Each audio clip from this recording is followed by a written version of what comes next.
Hello, ladies and gentlemen. Welcome back to another episode here on European Confessions. The following story that you're going to be listening to, it was sent to me by one of our admins. She is the one who helped us with the translation. The translation of that message reads like this.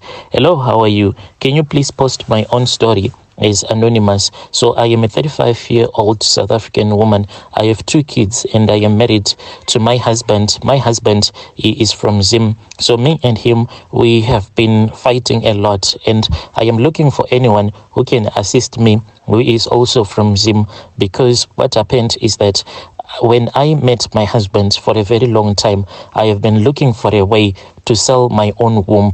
I started looking for someone who can assist me so that I can get this blood money. When I was somewhere around 17, 18, at that time I had been impregnated by my boyfriend. So he used to beat me up, cheat on me, and he used to give me a lot of STIs. So I just wanted like a quick way out of poverty, because I saw that poverty was not a good thing. I tried it all. I don't want to lie to you. I tried prostituting myself to the Nigerians, but I saw that the money that I was making, it was not the amount of money that I wanted. I wanted to be rich. I did not want to go to work like each and every day. So I had once spoken with another guy who was also from Nigeria, who had said that he was in need of some girls that will go for him to Colombia as well as Brazil to collect some items. So the day when I was supposed to go to his house so that they can give me the drugs that I was supposed to go with, and also to bring back some more to South Africa, then that was when I heard that one of the girls, she had since been arrested in Brazil. So I just stopped and I said, no, this is not what I'm going to do. I tried working, my brother, and I worked and I worked. That was when a lot of people that were from Zim, they started to come to South Africa. So I then started dating these guys that are from Zim. And these guys that are from Zim, if you meet someone who really loves you, those guys, they would rather choose to ignore their wives, and they will be giving you money. Like this guy that I was dating, he was giving me a lot of money. Unfortunately, this guy, he then passed away. When he passed away, I was then left without a protector. There was no one who was taking care of me. And the problem was that this guy, he had told me that he does not want me to go to work. Like I was now a housewife and I was always staying at home. So each and every month, and he would just tell me whatever that I wanted to do with the money, since he did not have a bank account. So his money, it used to get straight into my bank account. I had it all, my brother. And this guy, when he passed away, I was left with a lot of credit. And since we used to go and get some phones using my name, because the money was getting into my bank account, we even had a car that we had on credit. So God then chose to take the love of my life away from me. After he had passed away, left with a lot of credit, I was always hustling and hustling. The car was the first that was taken, and then I started to get a lot of these letters, and the companies that I owed, they were demanding their money or they would take me to court. I returned back to the streets and I kept on prostituting myself until I met the man who later became my husband. When I met him at that time, he was working at this other Indian shop, but he was driving a forklift. So this guy, the way that I fell in love with him, I had gone to his shop where he was working, because me and my sister, the one that I sacrificed, we wanted to start our small spaza shop, because we had spoken with this other guy from Somalia who had said that if you girls, if you can show me that you are able to run a spaza shop, then we can do like half, because he did not want some people in the community to know that he was the owner of all of these spaza shops. So we had gone there to just check the prices so that we can buy some items that we could afford, because he said that he was going to give us at least 2 months, and then he was going to see how we were going to run our small spaza shop. Then he will give us a lot of stock. So whilst we were there, and that was when I spoke with that guy who became my husband. He was driving the forklift. So me and him, we exchanged our contacts. And at that time, this guy, he was in the process of becoming a ritualist. So when I went to his place for a sleepover, I saw that there was a clay pot, and this clay pot, it was inside this other red garment. This red garment, it had been made to look like it was a bag, and inside that clay pot there was a lot of sand, and in the middle of the clay pot there was a knife that was there. I then asked him, and he told me that he was in the middle of getting money, but he did not tell me that this was like ritual money. And as for me, my brother, I am someone that is like brave. So I went there and I said that I wanted to touch the clay pot, and he said that I was not supposed to touch the clay pot or the knife, otherwise I was going to die.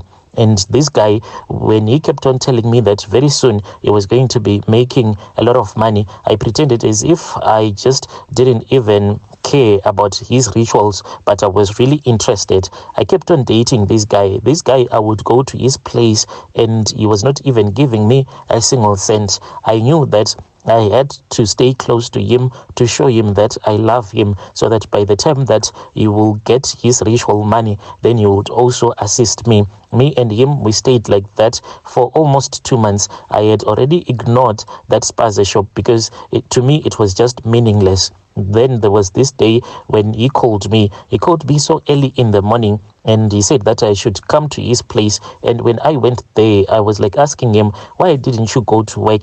And he was like, why should I go to work? Because I am rich now. And I was like, dude, are you even serious? And that was when he showed me the money. He showed me a bag that was full of money. And I said, where did you get this money from? Did you rob or did you bomb an ATM? And he was like, no, you still remember that clay pot that I once showed you? That clay pot, it has since transformed itself and it is now a snake, and this snake, it stays underneath my bed, and at night it has been vomiting all of this money. So I then looked underneath the bed and I did not see anything. He said that you cannot see it because this is my snake. It is spiritual. So this guy, he then told me that he wanted to return back to his country for he had made enough money. I begged this guy to stay and I said, if you are going to Zim, then I am going with you. So me and this guy, we then partnered together. He said that since he did not have a passport or an ID, at least we were supposed to deposit the money into my account. So that is what we started doing. So we did not want to deposit like a lot of money, but on a daily basis we will go to the ATM and then we will deposit at least 5,000 to 6,000 like each and every day. My brother, we did this until my account was fully loaded. When he came back, we then registered our small company. We started small, but this small business, it was making a lot of money because like we were just getting this money out of nowhere, and then we will put the money into our business. Me and him, we were like making money. We did this for almost a year and a half. That was when the guy told me that it was time for us to sacrifice, and me and him, we then traveled. Yes, we traveled back to his country, but we did not go to his village first. We went to his traditional healer's village. When we were at the traditional healer's place, that was when the traditional healer said that we were supposed to sacrifice. I was supposed to sacrifice, then he was also supposed to sacrifice. So I refused and I said, you should do it first. Then he said, no, you should do it first because you are my woman. But that traditional healer then said, do not argue. He then took this old coin and he said that he was going to flip a coin, and I then chose the other side of the coin, and after he had flipped the coin, then it was me who was supposed to sacrifice first. He then gave me a mirror. This mirror, my brother, when he handed me that mirror, I could not even lift that mirror. It was very heavy. He then said that I should kneel down, and after I had knelt down and as I was looking into the mirror, I then saw my face as it was transforming, and it became the face of my little sister. And he said, who are you seeing in the mirror? Then I told him that I was seeing the face of my little sister. And then he said that I was supposed to stab my little sister so that she can die, for her blood was needed. I refused. When I refused, he said that, so I have to offer another sacrifice. But this sacrifice that I was going to offer, then I was supposed to give something to his this shrine. So I then said it is far much better that I sacrifice my little sister, my cousin sister, the one whom had said that we should start a small spaza shop. So I sacrificed her, but after I had sacrificed her, that was when I was told that I had to sleep with that traditional healer because I had refused what the mirror had asked me to do. So after I had sacrificed my little sister, me and that traditional healer, we slept together in front of my husband. We then returned back to my country, and we have been staying together, and me and him, we have a lot of money. But the problem is that my husband, he is supposed to sacrifice his own brother, but now he is running around, and this snake, it always comes to me and it is saying that it is hungry. And just a couple of weeks ago, he took me out for dinner, and when we were returning back, that was when he said that he wanted to ask me for a favor, and I said, yes, anything for you I can do. He said, is it possible that at least you can sacrifice only one, and after you have sacrificed one of your relatives, then we are going to sacrifice two of my relatives. So I don't know if I am supposed to do this. I am confused. I feel like this guy, he is now using me. Please assist me. Dear listeners, right there was a message that was sent to me by one of our admins who helped us with the translation. Dear sister, by the time that you would have sacrificed 5 of your relatives and your husband would have sacrificed none of his relatives, that is when you will see that you are being used by your husband and his traditional healer.